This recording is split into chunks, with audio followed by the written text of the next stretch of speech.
قائد اعظم کی جو پہلی تقریر تھی 11 ستمبر 1947 کی، وہ ریڈیو پر براڈ کاسٹ نہیں کی گئی تھی. انہوں نے دیکھ لیا تھا کہ میں نے کتنی بڑی غلطی کر ڈالی پاکستان بنا کے. اور قائد اعظم نے فوج کو بالکل، ایوب خان تھا اس وقت سینئر موسٹ، انہوں نے دیکھ لیا تھا کہ وہ ایمبیشس آدمی ہیں، تو انہوں نے اس کو ڈھاکہ سے ٹرانسفر کر دیا تھا. پہلے 9 سالوں میں اتنی سپیس دے دی تھی کہ پھر فوج سے ہم چھٹکارا حاصل نہیں کر سکے. تو آج کل کیا ہے، 2 فیملیاں ہیں، ایک شریفوں کی فیملی ہے، دوسری بدماشوں کی فیملی ہے، اور اس کے ساتھ فوج کا ایک جرنیل ہے اور اس کو انہوں نے فیلڈ مارشل بنا دیا ہے. ہمارے مدرسوں میں 12 13 سال کے بچوں کو جہادی بنایا گیا تھا، جہادی انکوبیٹر بنایا گیا تھا. ہم ویسٹ کے لیے نان نیٹو ایلائی کا کردار نبھا رہے تھے، تو اس کے لیے ریاست کو بلیم کیا جائے یا ویسٹ کو؟ میں سمجھتا ہوں کہ اگر ضیاء الحق نہ ہوتا اس وقت تو سوویت یونین کو کوئی نہیں روک سکتا.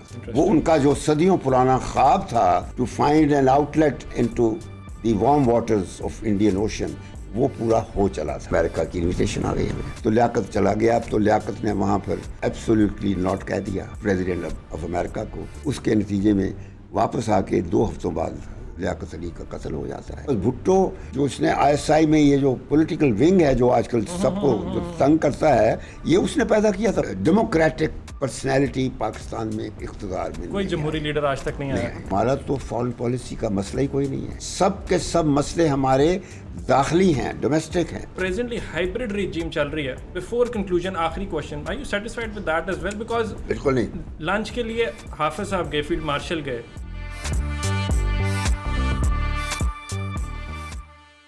بسم اللہ الرحمن الرحیم. ہیلو السلام علیکم ایوری ون، میں ہوں اسماعیل Qasim and I welcome you all to another episode here at NAR. Very excited because I have got another wonderful, very special, very important guest with me today. I have the one, the only former Foreign Secretary Shamshad Ahmed Khan with me. Sir, thank you so much for your time. Thank you.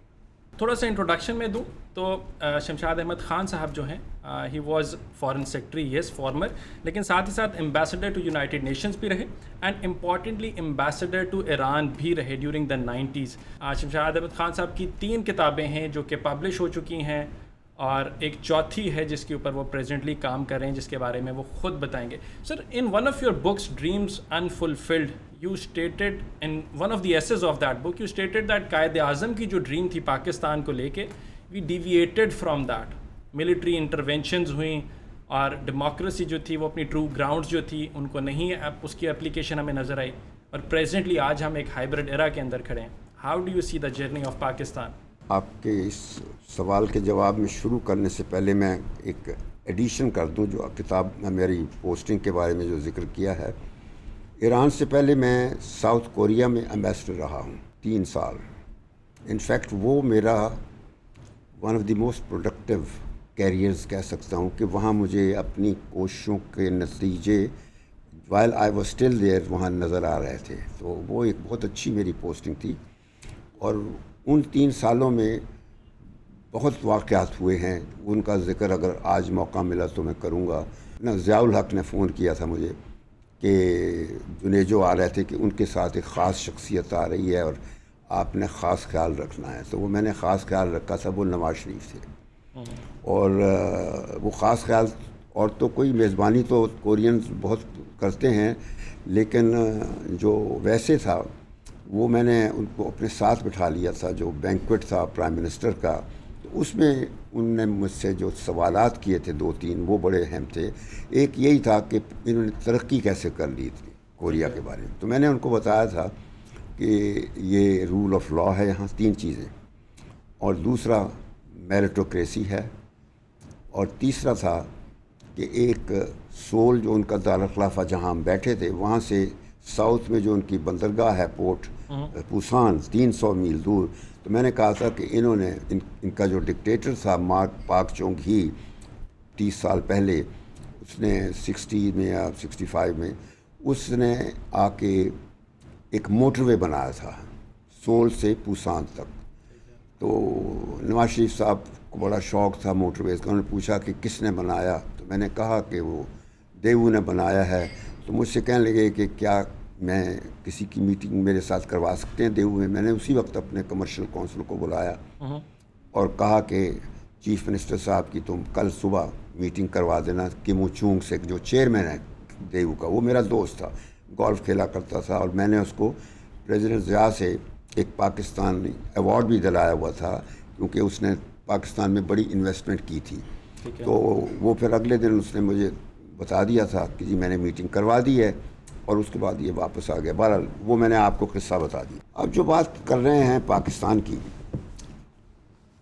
دراصل اس بات کو بھی شروع کرنے سے پہلے آج میں ایک چیز کا ذکر کرنا چاہتا ہوں کہ آج مجھے بہت شدت کے ساتھ ایک چائنیز کرس جو ہوتی ہے نا، بد دعا، کرس جو بڑی پرانی کرس ہے، وہ بری طرح یاد آ رہی ہے.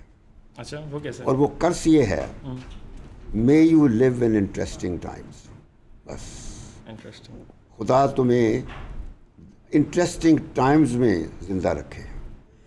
یعنی اب اس کرس کو سامنے رکھتے ہوئے جتنے interesting times that I have lived in my career, starting career تو میرا اسلام آباد 1965 سے شروع ہوتا ہے، لیکن میں اس کیریئر کے دوران میں پوسٹنگ کی پہلی پوسٹنگ میری ایران میں ہوئی تھی 67 to 69.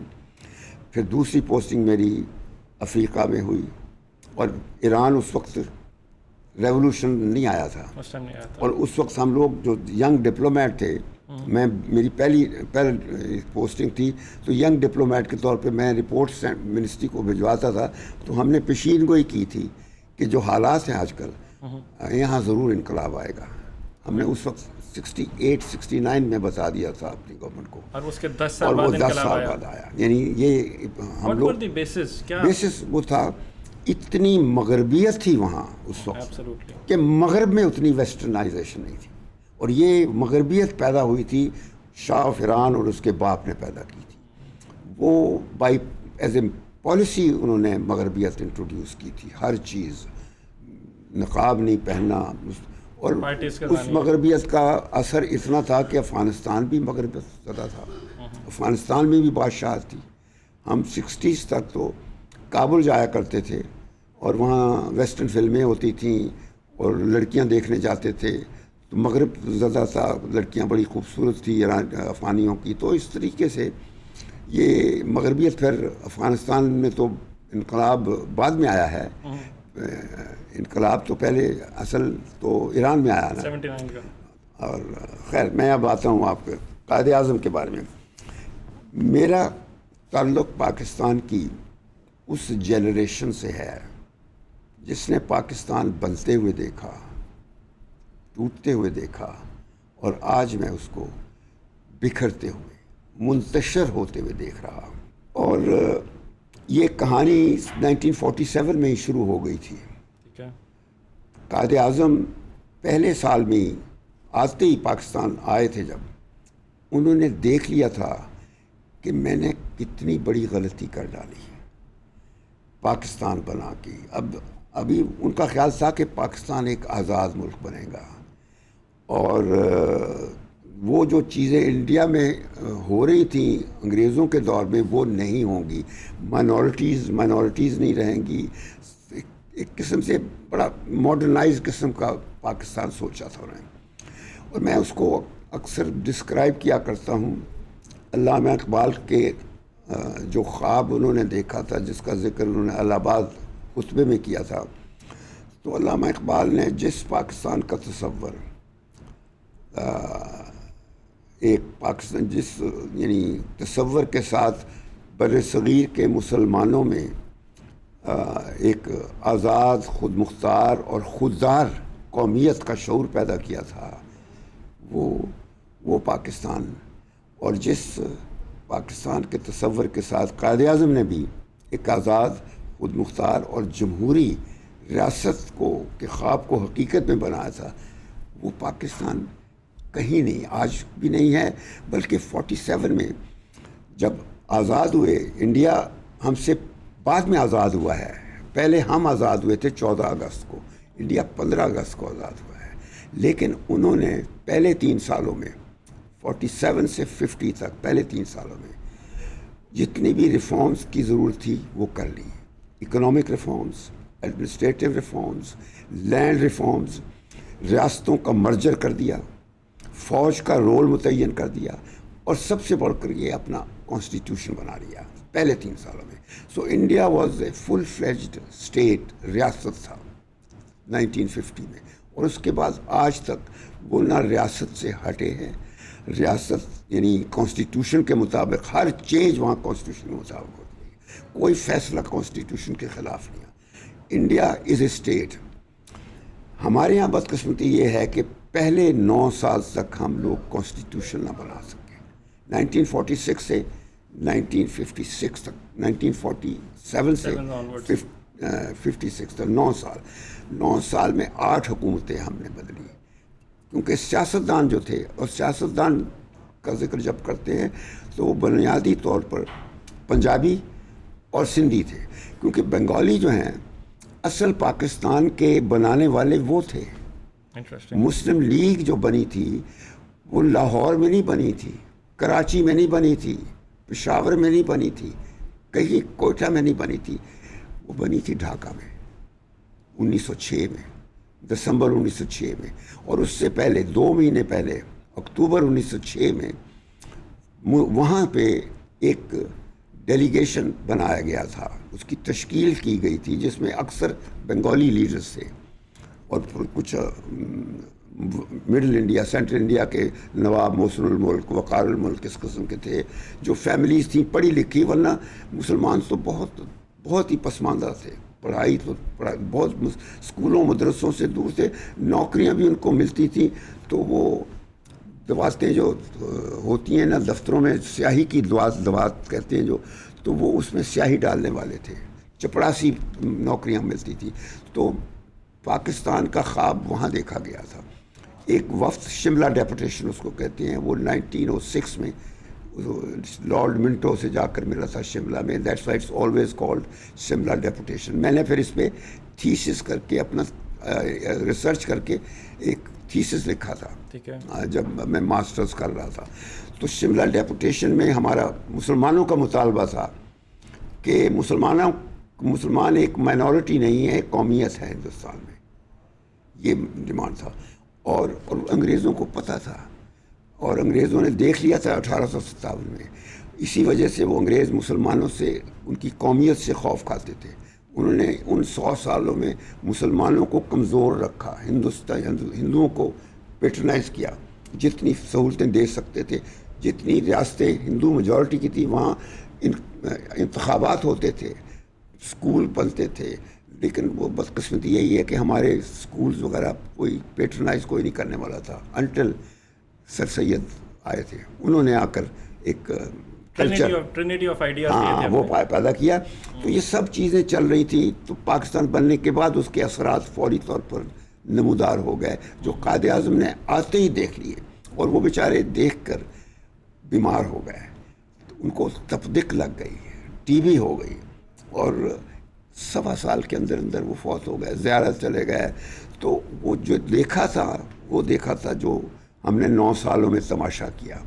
سیاستدانوں نے, پاکستان کی دولتانہ, گرمانی, اس قسم کے لوگ تھے, اور بیچ میں اسکندر مرزا آ گیا, جعلی بریگیڈیئر تھا کیا, تو وہ جنرل بن گیا. تو اس قسم کی باتیں جب ہونے لگیں, اور قائد اعظم نے فوج کو بالکل, ایوب خان تھا اس وقت سینئر موسٹ, انہوں نے دیکھ لیا تھا کہ وہ ایمبیشس آدمی ہیں, تو انہوں نے اس کو ڈھاکہ سے ٹرانسفر کر دیا تھا. اور یہ آرڈرز کیے تھے کہ وہ کوئی ریبن نہیں پہنے گا.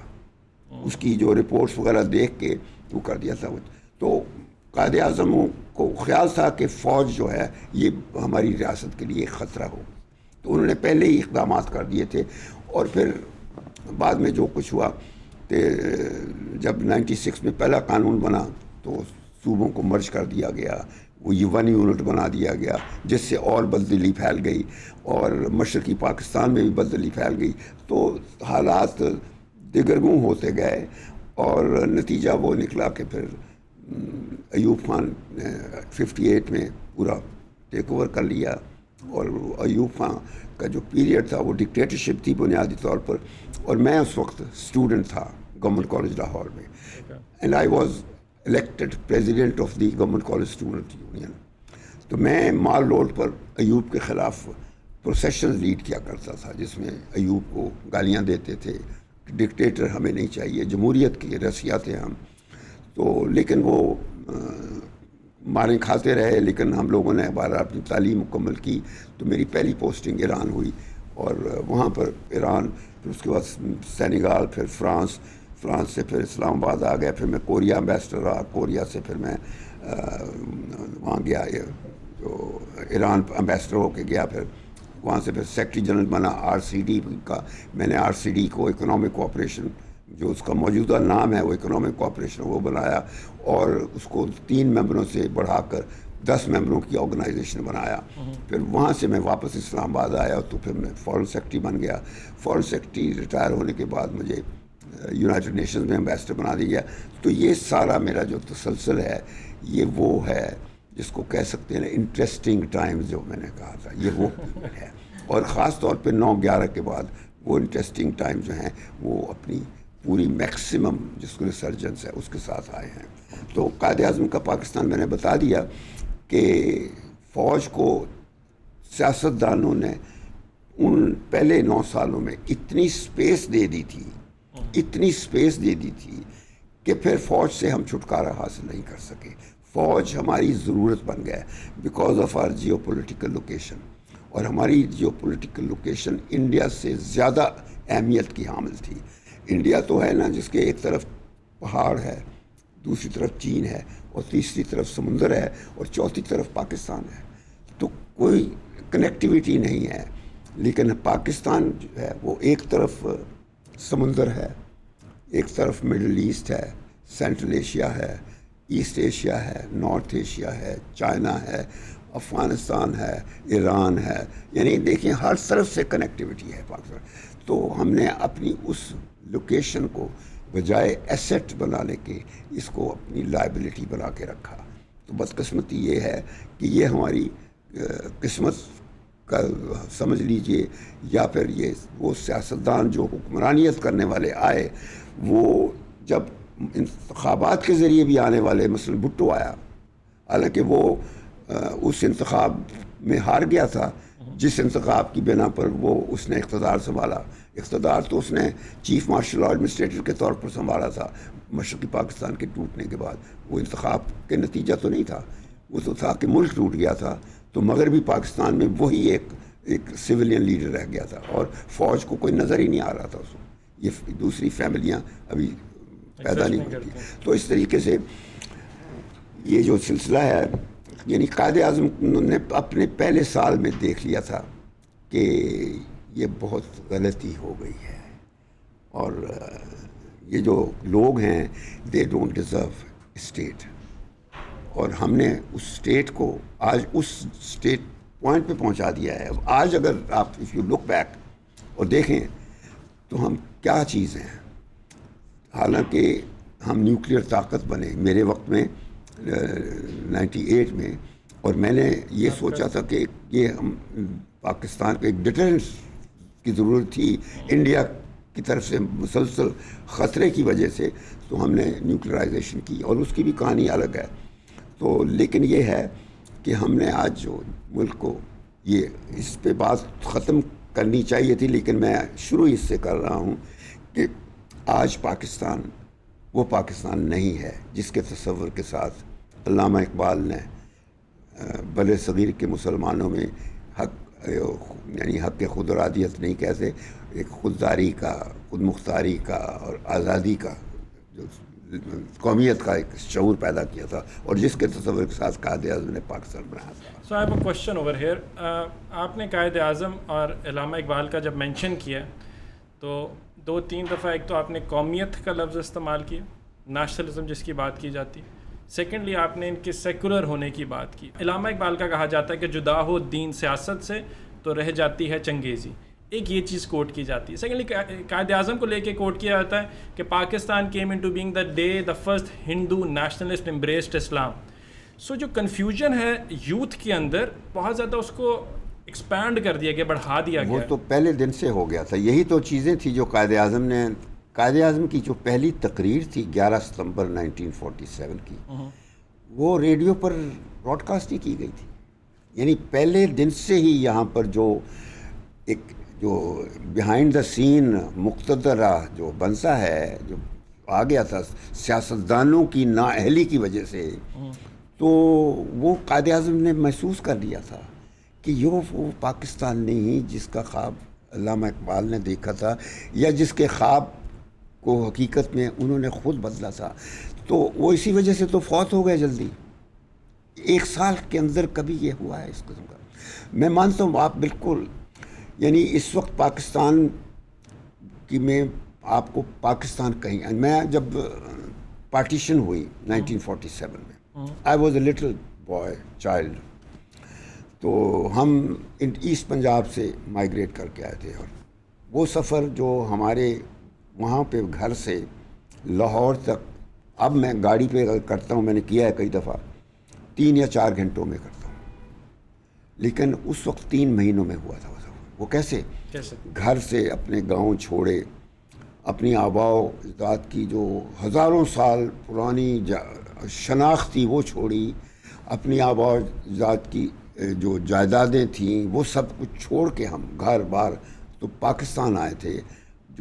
جو اس وقت قائد اعظم نے جو پاکستان ہمیں لے کے دینا تھا, میری والدہ کے پاس چوائس تھی واپس جانے کی وہیں راستے میں سے, کیونکہ میرے ماموں جو تھے وہ انڈین آرمی میں اس وقت میجر کے طور پہ کام کر رہے تھے, اور ان کے جونیئر تھے وہ ادھر آ گئے تھے. 2 جنرل, جو ایک جنرل عتیق تھے جو بعد میں گورنر بنے, ایک جنرل فضل مقیم تھے تو لیفٹیننٹ جنرل بنے, وہ نہیں آئے اور وہ میجر ہی ریٹائر ہو گئے تھے. ظاہر ہے ان کا فیصلہ تھا. تو انہوں نے ایک کانوائے بھیجا فوجی, اور اس میں سب سکھ آفیسر تھے, کیونکہ سکھ مار رہے تھے مسلمان کو, تو انہوں نے محفوظ حفاظت کے لیے فوجی افسر ہی سکھوں بنا کے, کیونکہ فوج میں تو تھے نا سکھ افسر, تو وہ کانوائے آیا امبالہ میں. ہم لوگ ٹینٹوں میں رہتے تھے, کپڑے کے ٹینٹ تھے, زمینوں پہ سویا کرتے تھے. 3 مہینے ہم انتظار کر رہے تھے اس ٹرین کا جس میں ہمیں جگہ ملے گی پاکستان جانے کے لیے. اور جب ہمیں جس دن ملی, پہلے دن تو ہمیں نہیں ملی, گیا اسٹیشن, اور اگلے دن پہ چڑھے تو جب جو ٹرین پہ ہمیں جگہ نہیں ملی تھی, ہم نے وہ دیکھا وہ راستے میں کٹی پڑی تھی, پوری کی پوری ٹرین کٹی پڑی تھی. اور بہرحال یہاں پہنچے, جب یہاں ہربنسپورہ اسٹیشن پر پاکستان زندہ آباد کے نعرے لگ رہے تھے, خوشی کے آنسو, سب کی آنکھوں میں آنسو, ساتھ اللہ اکبر, پاکستان زندہ باد. یعنی ہر ایک بندے میں ایک نیا تجسس تھا, ایک عجیب اسپرٹ تھی. میری والدہ نے جب کانوائے بھیجا تھا, میری والدہ نے ان فوجیوں کو کہا کہ میں نے پاکستان جانا ہے, میرے بھائی کو بتا دو میں نہیں آؤں گی. اور کیونکہ میرے چچا وغیرہ وہ سب پاکستان آ رہے تھے. My father had passed away when I was only 6 months old, تو وہ تو ہم وہاں اس کی قبر پہ میں بیٹھ کے کھیلا کرتا تھا, تو وہ وہیں چھوڑ آئے تھے. اور ابھی انڈیا کے زمانے میں 2010 میں گیا تو میں نے وہ قبر پکی تھی, کچھ کریک دیکھے, تو وہاں اب وہ ہندو صرف رہتے ہیں وہاں, کوئی مسلمان نہیں ہے اس جگہ. تو مگر انہوں نے اس قبر, ہماری فیملی کا قبرستان جو حویلی کے باغ میں تھا, اس کو باقاعدہ ایک شرائن بنا کے رکھا ہوا ہے ان ہندوؤں نے. وہی قبریں میرے دادا 4 نسلیں وہ پیچھے, جس کے نام سے وہ جگہ ہے کھیڑا گجو خان کہتے ہیں, وہ Gaju Khan was my grandfather. تو میرے فادر کی اپنی قبر تھی, میری بہن کی, وہ دونوں قبریں الگ سے تھیں, باقی دوسری تھی. تو مگر وہ وہاں پہ سڑکیں بنائی گئی ہیں, اس قبرستان کو نہیں ڈیمولش کیا گیا. کیا بات ہے.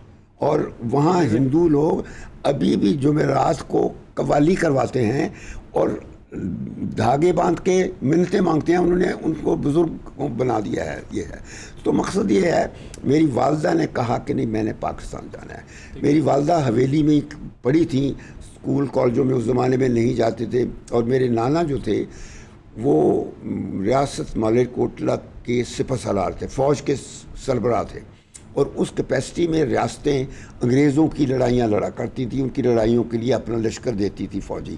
تو میرے نانا اٹلی میں بھی لڑے, چائنا میں بھی لڑے, تو پرانے فوجی تھے.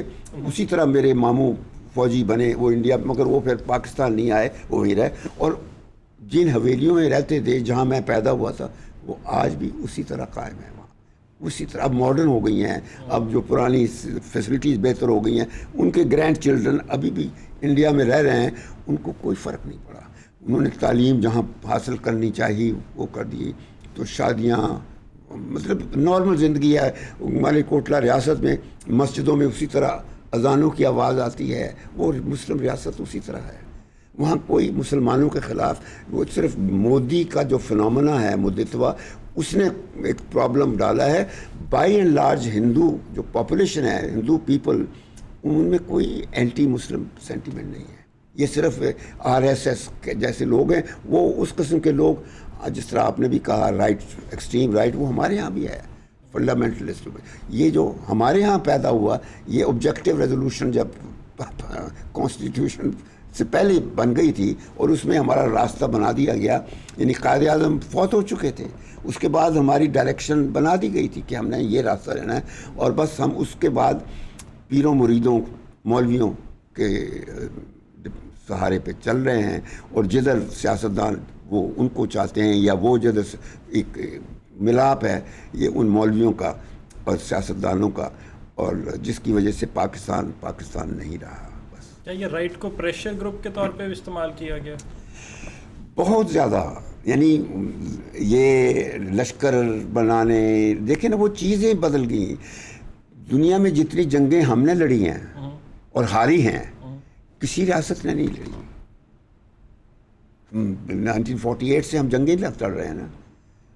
تو مقصد یہ ہے, جنگوں کی آماجگاہ بنی ہوئی ہے پوری مسلم دنیا. اگین وہی ہے کہ جو جہاں ایکسپلائٹ ہو جائے جو طبقہ یا جو ریاست یا جو بھی ہے, تو پھر یہی ہوتا ہے. یعنی اب آپ یہ دیکھ لیجئے پاکستان کیوں جنگوں کی آماجگاہ بنا. وہ ٹھیک ہے کہ ہمیں انڈیا سے خطرہ تھا, یہ ایک پیریلس تھریٹ تھی ہماری سروائیول کی. وہ اس وقت بھی تھی جب انڈیا نے ہم سے کشمیر چھینا, دوسری جوناگڑھ لیا, حیدرآباد چھینا. اس وقت بھی وہ تھریٹ اصلی تھی, حقیقی تھی, اور آج بھی وہ تھریٹ ابھی بھی اسی طرح ہے. جب ان پہلگام میں وہ کر کے ہمیں تباہ کرنے کا تھریٹ دیتا ہے, تو اسی طرح چل رہا ہے. یعنی پاکستان کی جو لوکیشن ہے, ہم نے اس کو کبھی اپنا ایسٹ نہیں بنایا. یہ ڈپینڈ ہمیشہ لوگوں پر کرتا ہے, مگر لوگ جو ہیں ان میں کوئی شعور نہیں ہے ہمارے ہاں. یہ جس قسم کی, اب تو آج کل کیا ہے, 2 فیملیاں ہیں, ایک شریفوں کی فیملی ہے, دوسری بدماشوں کی فیملی ہے, اور اس کے ساتھ فوج کا ایک لیڈر ہے, ایک جرنیل ہے, اور اس کو انہوں نے فیلڈ مارشل بنا دیا ہے. تو یہ ایک یعنی سارے ارینجمنٹ کا یہ ہے, ملغوبہ بن گیا ہے. تو یہ پاکستان کا حال ہے. یعنی مستقبل کا میں نہیں کہہ سکتا اب کہاں جا رہے ہیں. بالخصوص جو کچھ آج ایران کے ساتھ ہو رہا ہے, اور جو امریکہ کرے گا ایران کے ساتھ, اور پھر اس کا تو ظاہر ہے کہ پاکستان بھی اپنے آپ, انہوں نے تو جا کر تماشا بھی, ایک جوک بھی پیدا کیا کہ جا کے اس صدر کو نوبیل پرائز کے لیے پرپوز کر دیا, جو اسلامی دنیا کے خلاف جنگیں لڑ رہا ہے, جس نے صحیح معنوں میں وہ جو صلیبی جنگ, اس پہ بھی مجھے یاد آ گیا کہ 1917 میں لارڈ جنرل ایلن بی تھا, جو جنرل تھا یورپ کا, وہ جروسلم میں جا کے اس نے یہ he shouted emotionally کہ the crusades have ended, ہم نے فتح حاصل کر لی ہے, we have won. اور یہ crusade, اور اسی طرح فرینچ کمانڈر جو تھا وہ ڈماسکس میں صلاح الدین ایوبی کی قبر پر جا کر اس نے کہا تھا صلاح الدین nous revenons, یعنی صلاح الدین we are back, یہ کہا تھا. تو فتح انہوں نے بجائی, فتح کی وہ دی. اور آج ٹرمپ نے بالکل, اور یہ ویسے تو 9/11 کے بعد سے یہ مسلم اور اینٹی مسلم فورسز کی وہ ایک جنگ چل رہی ہے. یعنی یہ 9/11 سے شروع ہوتی ہے, جس میں عراق افغانستان پہ حملہ ہوتا ہے, پھر عراق پہ ہوتا ہے, پھر کوشش کی جاتی ہے سیریا اسد کو دبانے کی، لیکن وہ جو لوگ بھیجے گئے تھے سیریا کو فتح کرنے کے لیے اوباما کے وقت، جن کو سارا اسلحہ وسلح امریکہ نے دیا، پیسہ یہ خلیجی ریاستوں نے دیا، اور اسد کو فتح کرنا تھا، وہ وہاں جا کے انہوں نے سیریا کا کچھ علاقہ اور عراق کا لے کے وہاں داعش ایک ریاست بنا دی جس کو آئسس کہتے ہیں. تو یہ فرینکنسٹائن جو ہے وہ مانسٹر بناتا ہے. امریکہ نے مثال کے طور پہ سوویت یونین کے افغانستان آنے سے پہلے طالبان کا کہیں وجود نہیں تھا، امریکہ نے بنائے تھے. ہمارے مدرسوں میں 12 13 سال کے بچوں کو جہادی بنایا گیا تھا، جہادی انکوبیٹر بنایا گیا تھا، اور ہزاروں جہادی پیدا کر کے انہوں نے طالبان بنائے، اور طالبان کے بعد انہوں نے سوویت امپائر کو بالکل. I'm sorry میں آپ کی بات کاٹ رہا ہوں، بیکاز یہ جو مدرسوں کے اندر ہمارے اسٹوڈنٹس کو کتابوں کی جگہ بندوقیں تھمائی گئیں، ہم ویسٹ کے لیے نان نیٹو ایلائی کا کردار نبھا رہے تھے، تو اس کے لیے ریاست کو بلیم کیا جائے یا ویسٹ کو؟ نہیں، ظاہر ہے کہ ریاست کو بھی بلیم کرنا ہے کیونکہ ریاست نے یہ کیا، لیکن یہاں میں ایک اپنی ذاتی رائے رکھتا ہوں. میں سمجھتا ہوں کہ اگر ضیاء الحق نہ ہوتا اس وقت تو سوویت یونین کو کوئی نہیں روک سکتا تھا. وہ ان کا جو صدیوں پرانا خواب تھا to find an outlet into the warm waters of Indian Ocean, وہ پورا ہو چلا تھا. کیونکہ امریکہ میں اس وقت جمی کارٹر تھا جو جس میں جان نہیں تھی کوئی بھی.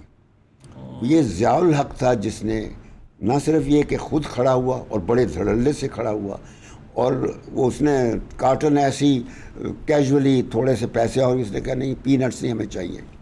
تو پھر ریگن الیکٹ ہو گیا.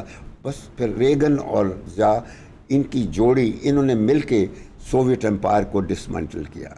اور اصولاً مسئلہ اس وقت پیدا ہوا جب سوویت یونین نے افغانستان سے ودرال کی، تو فوری طور پر ریگن نے فیصلہ کر لیا کہ اس کا مشن اکمپلشڈ ہے، کہ انہوں نے جو واٹر پیدا کیا تھا سوویت یونین کا وہ اب کامیاب ہو گیا ہے.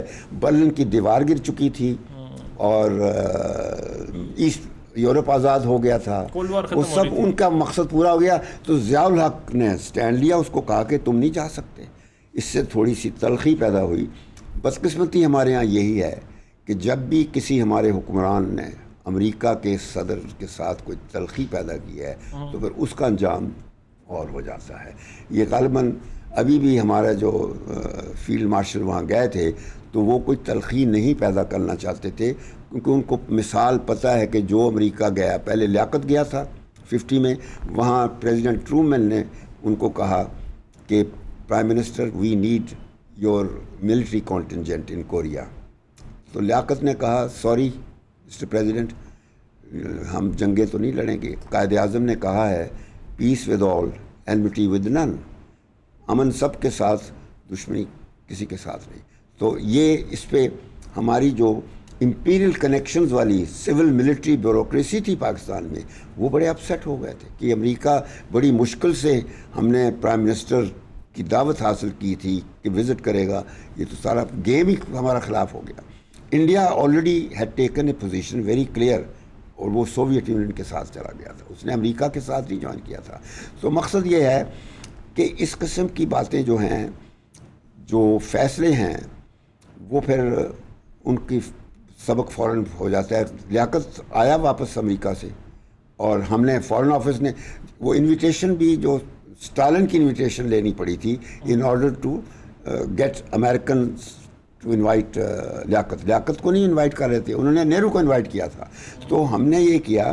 ایکچولی یہ بھی بڑی انٹرسٹنگ کہانی ہے کہ لیاقت علی لندن جا رہے تھے، لیاقت علی خان، تو وہ راستے میں تہران میں رکے ٹرانزٹ کے لیے. تو رات کو امبیسڈر تھے ہمارے راجہ غضنفر علی خان، ان کے گھر پہ کھانا تھا. تو اس کھانے میں سوویت یونین کا سفیر بھی تھا، مسلم تھا، وہ آذری تھا، آذرجان کا. تو وہاں بات ہوئی کہ بھی لیاقت علی ہمارے فارن آفس سیکرٹری نے شاید کہا ہوگا اکرام اللہ کہ ابھی ہمیں اسٹالن کی طرف سے انویٹیشن دے دیں. اس نے کہا میں 1 ہفتے میں آپ کو انویٹیشن دے دوں گا. تو اس کے 1 ہفتے کے اسٹالن کا انویٹیشن آ گیا اور وہ ہم نے ایسے لہرا دیا جس طرح عمران خان نے وہ سائفر لہرایا تھا نا، ہم نے وہ انویٹیشن اسٹالن کا ایسے لہرایا، اگلے دن ہی امریکہ کی انویٹیشن آ گئی ہمیں اور لیاقت کو، تو لیاقت چلا گیا. اب تو لیاقت نے وہاں پر ایبسولوٹلی ناٹ کہہ دیا پریزیڈنٹ آف امریکہ کو. اس کے نتیجے میں واپس آ کے 2 ہفتوں بعد لیاقت علی کا قتل ہو جاتا ہے. اب وہ ظاہر ہے کہ جب کون قتل کرتا ہے وہ کسی کو نہیں پتہ ہوتا. بے نظیر بھٹو کو کس نے قتل کیا، بھٹو کیسے مرا سب کو پتہ ہے، لیکن حالات کا نہیں پتہ ہوتا. تو ضیاء الحق کیسے مرا، یہ چیزیں کبھی ہمارے ہاں پتہ نہیں ہوتا، اور وہ کسی نہ کسی سزا کے طور پر بھی جا رہے ہوتے ہیں، کیونکہ ہمارے ہاں ہی ایسے ایلیمنٹس آ جاتے ہیں جو سمجھتے ہیں کہ یہ اس نے غلط فیصلہ کیا ہے. تو اس قسم کے قتل ہوتے رہیں گے. اور باقی جو یہ بھی ہے اللہ کا، بہرحال ضیاء نے پاکستان کو بچا دیا سوویت ٹاک میں، ورنہ یہ جو سینٹرل ایشین ریپبلکس ہیں یہ سوویت یونین کا حصہ رہتی. ہم ایک 7ویں ریپبلک بن چکے ہوتے، 5 ریپبلکس جو تھیں ہم 6ٹھی بن جاتے. 7ویں ریپبلک تو آذربائیجان وہ کیسس کیا ہے کوئی جگہ اس کا حصہ ہے، وہ ترکی اور تو یہ جو رشین تھریٹ تھی وہ انیویٹیبل تھی اور کافی ریئل تھی. اچھا، ضیاء الحق کی جب بات کی جاتی ہے تو ان کو اسلامائزیشن کی تو ان کو کرٹیسائز کیا جاتا ہے کہ وہاں سے ہماری. میں ایک منٹ میں یہ لوگوں کو یہ نہیں پتا کہ ضیاء نے جو اسلامائزیشن کی تھی وہ actually it had been started by Bhutto. Interesting. Bhutto نے شروع کی تھی. میں منٹس لیا کرتا تھا بھٹو کے. آئی واز اس وقت مڈل ایسٹ کا انچارج تھا، اور جتنی بھٹو کی میٹنگز ہوتی تھی مڈل ایسٹرن ڈگنیٹریز کے ساتھ، انکلوڈنگ مڈل ایسٹ کے سفیروں کے ساتھ، تو وہ میں منٹس لیا کرتا تھا. مجھے آج تک اچھی طرح یاد ہے کہ سعودی ایمبیسڈر بیٹھا ہے اور میں اس طرح بیٹھا ہوں. بھٹو شام کو میٹنگز یہ شام کو رکھتا تھا جو ہوتی تھی، تو اور شام کو وہ پیگ لگا کے پھر باہر آتا تھا. تو سب کو پتہ ہوتا ہے، آنکھیں چمک رہی ہوتی تھیں، باتیں سے فیل کر لیتا تھا کہ اس نے پیگ لگائی ہوئی ہے.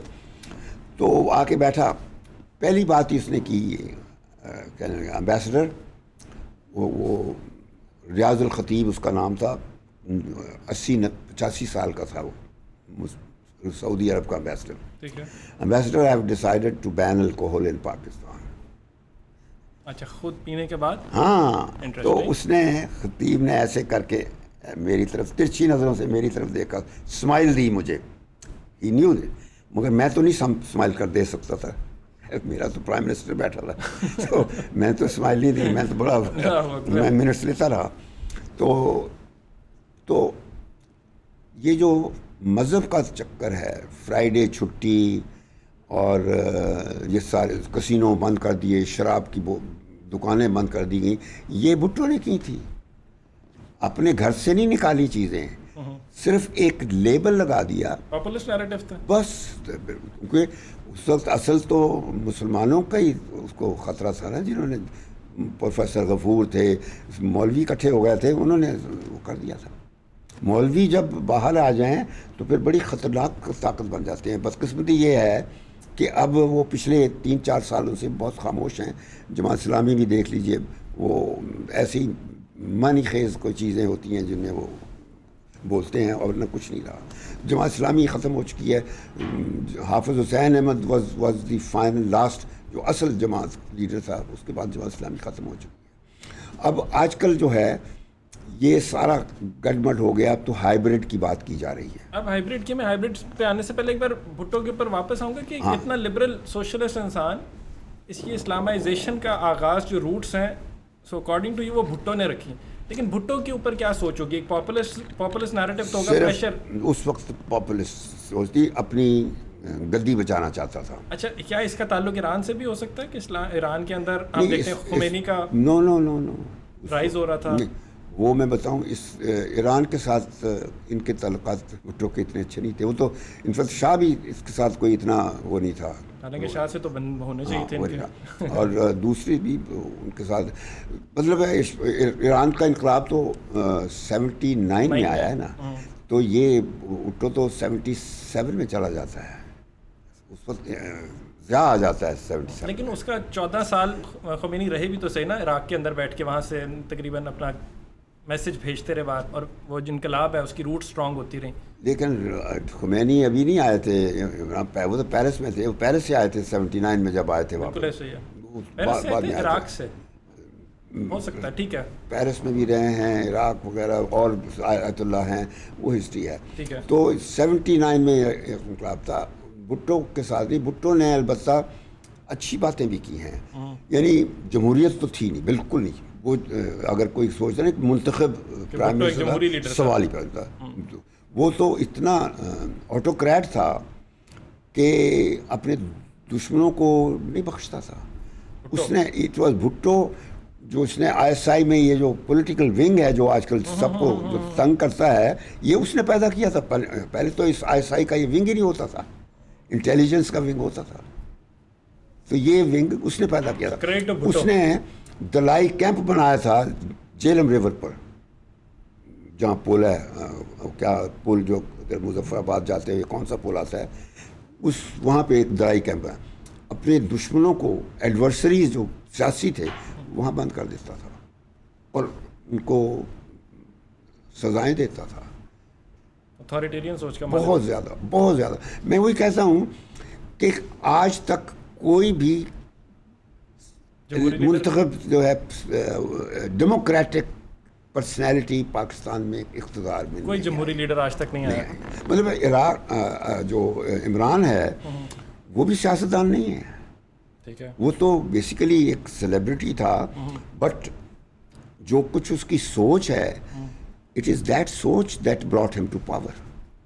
اور وہ سوچ جو ہے دیٹ میڈ ہم اے فینومینن. میں اس کو کبھی نہیں ملا تھا, لیکن جب وہ پرائم منسٹر تھا تو میں لائیو ٹی وی پہ کرٹیسائز کرتا تھا اس کو کہ ہی سراؤنڈڈ بائی ولچرس. اس کے ساتھ جتنے وزیر تھے وہ سراؤنڈڈ بائی کرپٹ لوگ تھے. No doubt. تو جب وہ اس کو نکال دیا گیا, اس کے بعد مجھے, میں نہیں کبھی پہلے ملا تھا, تو شامت قریشی نے ایک دن پیغام دیا, فون کیا کہ Imran Khan wants to meet me. تو کہنے لگا کہ ہم گاڑی بھیج دیں. اس وقت ابھی بلی گالہ میں ہی رہتا تھا, ابھی یہ لاہور نہیں آیا تھا. کانفیڈنس کے بعد کی بات ہے, پہلے کی کس سے؟ نو کانفیڈنس موشن کے. خان صاحب حکومت میں ہی تھے نہیں, اس وقت وہ چلا گیا تھا نا. ٹھیک ہے, نو کانفیڈنس کے بعد کی بات ہے. بس, اور جب اس کو نکال دیا تھا, ٹھیک ہے, مگر ابھی بنی گالہ میں ہی تھا. ابھی بنی گالہ, بالکل ٹھیک. تو میں نے کہا کہ میں کوئی جو پرائم منسٹر میرا تھا, میں کبھی اس کے گھر نہیں گیا. میں, یہ میری پالیسی ہوتی ہے, میں کبھی کسی اپنے باس کے گھروں پہ نہیں جاتا, کبھی نہیں گیا میں. اور میں نے کہا میں نے اپنے پرائم منسٹروں کے گھروں نہیں گیا, تو جو ایکس پرائم منسٹر ہے اس کے گھر بھی میں کیسے جاؤں گا. تو میں نے ہنس کے کہا, تو کہنے لگا اچھا سر آپ زوم پہ بات کر لیں گے. ہاں. اگلی صبح عمران خان کا زوم آ گیا, شامت قریشی واز پریزنٹ دیئر, اور غالباً شیریں مزاری بھی تھی جو نظر نہیں آ رہی تھی, مگر most probably she was taking notes. تو میں نے شروع کیا, میں نے کہا کہ تم سنتے ہوگے مجھے کہ میں تمہیں کرٹیسائز کرتا تھا, یو آر سراؤنڈڈ بائی ولچرس.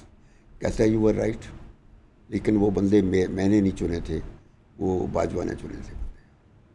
اس کے بعد پھر اس نے مجھ سے شیئر کی باتیں, اور یہ میں نے پبلک میں بتایا ہوا ہے, کچھ میں نے یہ سیکرٹ باتیں نہیں ہیں. تو اس نے کہا, میں نے اس کو کہا, اس نے کہا کہ یہ باجوہ کے دیے ہوئے بندے تھے, اور ابھی باجوہ جو ہے وہ مجھے کہتا تھا کہ تم پرائم منسٹر, چیف منسٹر جو ہے وہ جو بزدار, اس کی بجائے یہ علیم ہے, سردار علیم کو بلو. کہتے میں نے کہا کہ اس کو تو میں نے نکالا ہے اپنی پارٹی سے کرپشن کی وجہ سے, ہاؤ کین آئی میک ہم. میں تو آئی, اور باجوہ کہتا تھا corruption is not an issue, don't, ہاں تم اس کو نہ چاہو, corruption is not an issue. تو کہتا ہے میں تو آیا ہی کرپشن ختم کرنے کے لیے. تو کہتا میں نے ریفیوز کر دیا, اور سوال ہی پیدا نہیں ہوتا میں علیم کو بنا دوں. پھر کہتا تھا نواز شریف کو جانے دو. کہتا ہے میں نے تو اس کو اندر نہیں کیا, وہ تو جنہوں نے کیا ہے تمہیں پتہ ہے, عدالتیں ہیں. تو کہتا پھر اس نے ڈاکٹروں اور بیوروکریسی کے ساتھ مل کے وہ پلیٹلیٹ کا چکر چلا کے اس کو بھگا دیا. یہ کہتا ہے اس کو بھگا دیا یہاں سے باجوہ نے. تو دس از واٹ ہی سیڈ. تو جب یہ سب باتیں ہو گئیں، ہاں پھر اس نے یہ بھی کہا، جو فیض حمید جو ہے اس کے بارے میں بھی، کہ میں نے کہا ٹرانسفر کر رہا تھا وہ اس کو، میں نے کہا تھا کہ افغانستان میں جو امن آیا ہے ابھی وہ کنسالیڈیٹ نہیں ہوا، جو دوحہ میں پیس تھا، ہمیں ابھی وقت کی ضرورت یہ تھی کہ وہی کنٹینیوٹی رہتی جو تھا آئی آئی کا بندہ، وہ ہی شوڈ ہیو اسٹیبلشڈ جو ہے نا اصل امن وہاں ہوا، تو وہ لیکن کہتا نہیں، انہوں نے اس کو ہٹا کے پشاور بھیج دیا۔ تو یہ سب حالات افغانستان میں ہاتھ سے نکل گئے تھے، تو یہ سب چیزیں اس نے بتائیں۔ پھر میں نے اس کو 2-3 باتیں کہی تھی، میں نے کہا تھا کہ بھئی تم یہ امریکہ کو مت بلیم کرو، جو تم سائفر وائفر کی بات کرتے ہو، یہ ان کا رجیم ڈاکٹرن، یہ ڈاکٹرن ہے، یونیورسل ڈاکٹرن ہے، اور اس ڈاکٹرن کو وہ اپلائی کرتے آئے ہیں پاکستان پہ ہماری آزادی کے بعد سے۔ تو وہ میں نے پھر یہ لیاقت علی کی مثال دی کہ کس طرح امریکن انفلوئنس سارا کارگر ہوتا رہا ہے۔ لیکن خان صاحب نے مانا کہ وہ پاپولسٹ نیریٹو نہیں، میں بالکل میں دس رہا ہوں، وہ تھا، انہوں نے بدل دیا۔ میں نے کہا کہ امریکہ بند کرو، اور دوسری بات یہ ہوئی، شاہ قریشی نے مجھ سے پوچھا ٹھیک ہے کہ آپ can you help us in doing that, کہ بھی امریکہ کے ساتھ ری انگیج۔ میں نے کہا نا امریکہ کے ساتھ انگیج کریں، انٹرسٹنگ، تو میں نے کہا کہ میں تو ریٹائر ہوئے مجھے 20 سال ہو گئے ہیں، تو تمہاری تو پارٹی ہے اتنی اسٹرانگ، اس کو امریکہ میں ایکٹیویٹ کر دیں، ابھی ان کا امبیسڈر آیا ہے، اس کے ساتھ آپ میٹنگ کر لیں، بس انگیجمنٹ آپ خود بخود شروع ہو جائے گی۔ دے ایکسیپٹڈ۔ اس نے اگلے دن ہی جو نیا امبیسڈر آیا تھا وہ اب چلا گیا ہے، اس کو انگیج کیا، اور باقی اپنی پارٹی کو دشمن۔ دوسرا میں نے کہا کہ فوج پاکستان کا ایسٹ ہے، یہ اس کی وجہ سے ہم زندہ ہیں، کیونکہ یہ صرف بیرونی دشمنوں کے خلاف ہی نہیں، اندرونی دشمنوں کے خلاف بھی، یہی ہمارا آخری سہارا ہے۔ فوج کو مت رکھو، جو کرٹیسائز کرنا ہے، جو بندہ ہر اس ادارے میں کوئی نہ کوئی غلط رانگ آدمی آ جاتا ہے، تو جو رانگ آ گیا ہے، جو کر رہا ہے، صرف اس تک محدود رکھو۔ تو اس کے بعد سے پھر اس نے فوج کو چھوڑ دیا تھا، دونوں باتوں پہ اس نے عمل کیا۔ تیسری بات میں نے کہی تھی کہ اگر تم نے لڑائی لڑنی ہے تو make sure you remain in the system, absolutely, بس۔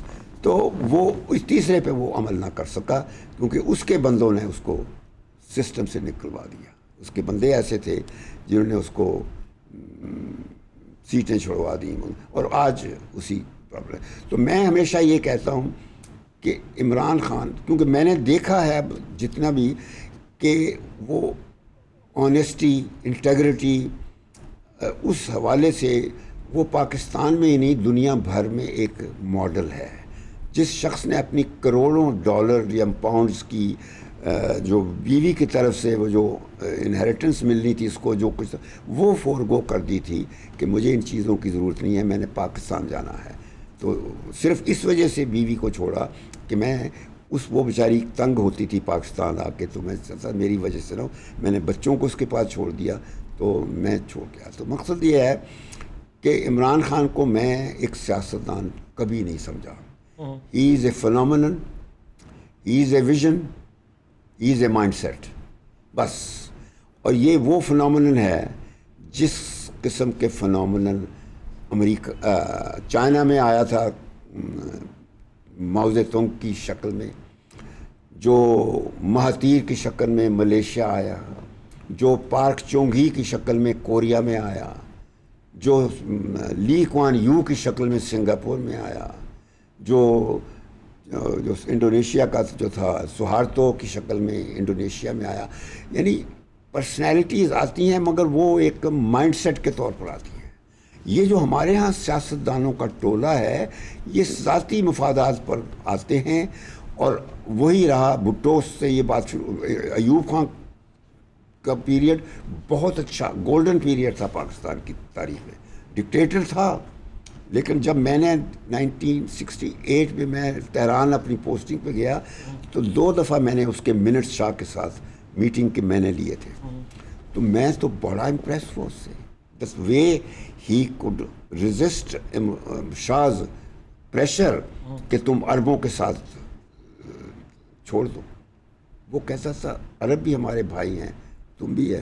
اور یہ جو بیلنسنگ ایکٹ ہے یہ ہماری خارجہ پالیسی کا ایک پرماننٹ فیچر ہے جو متواتر اس وقت سے چل رہا ہے جب شاہ ہمیں مجبور کرتا تھا. اور یہ بعد میں کینیڈی ایوب کو کہتا تھا کہ تم چین کے ساتھ توڑو, لیکن ایوب نے کہا تھا نہیں کہنا.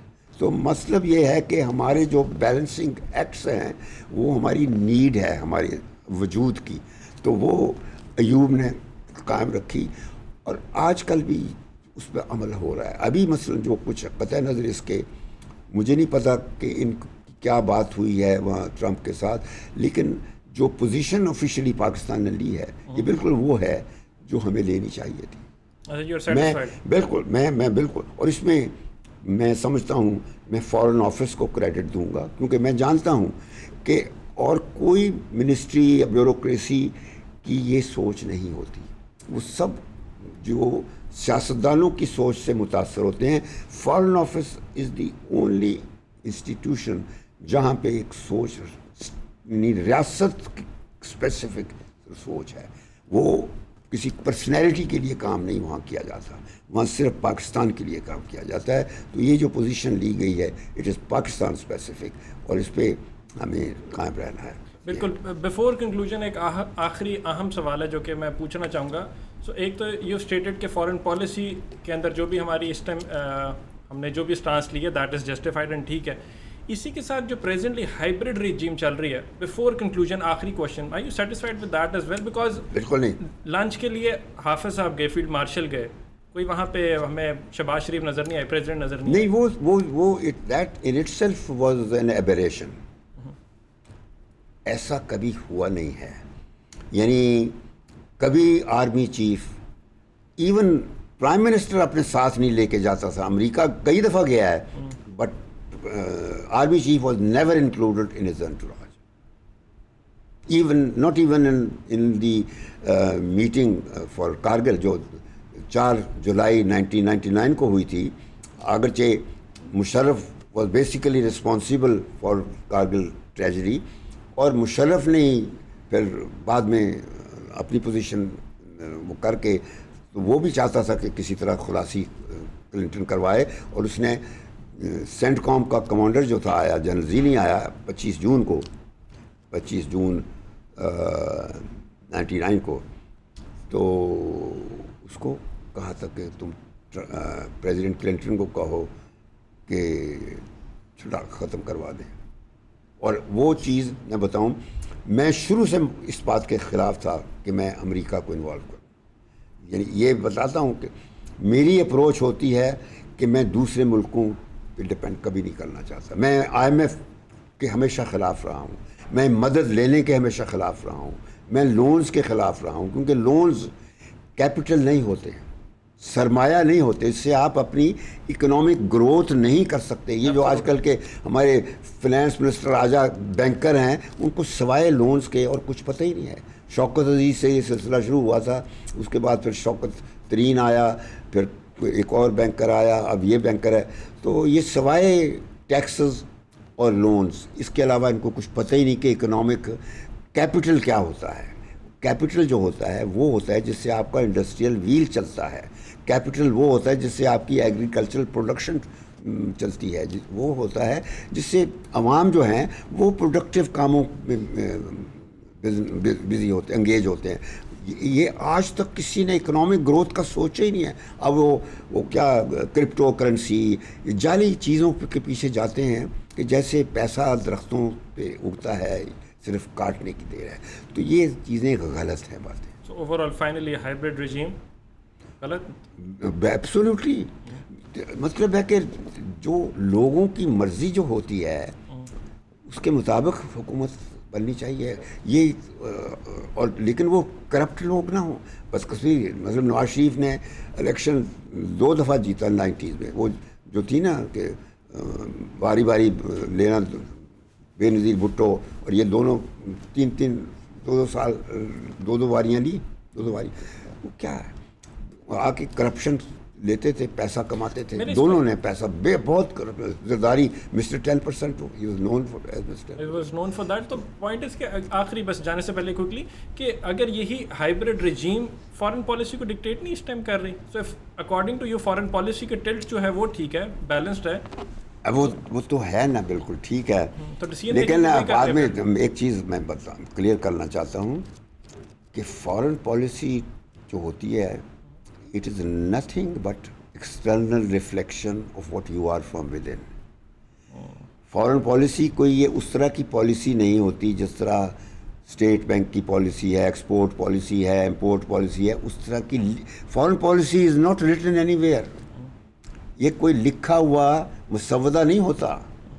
Foreign policy is basically the sum total of your national interest. اگر آپ اپنے قومی مفادات کا تحفظ کر رہے ہیں تو آپ کی فارن پالیسی ہے, اگر آپ تحفظ نہیں کر رہے تو آپ کی فارن پالیسی نہیں ہے.